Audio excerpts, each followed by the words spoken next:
Hello, in this video we'll talk about how to check your Google task in Windows machine. So when you open Google Chrome browser, you go to the 9 dot here, Google Apps, then you go to Calendars.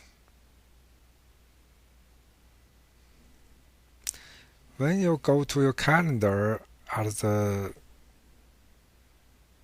right side, you can see the tasks icon here.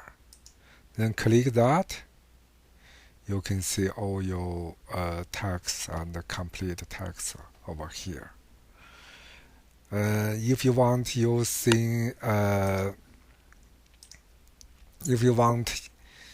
put icon here like extension, you can go to here and go to settings. Oh, sorry, not settings. Go to tools. Then go to extensions.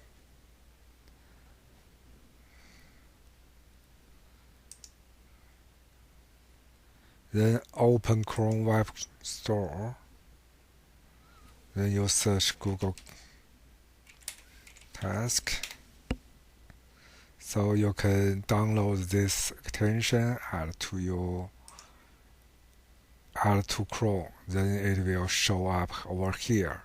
But this app is not created by the Google company, so it's third party. So you're using for your own risk. Okay, hope you enjoy this video. Have a nice day. Bye bye.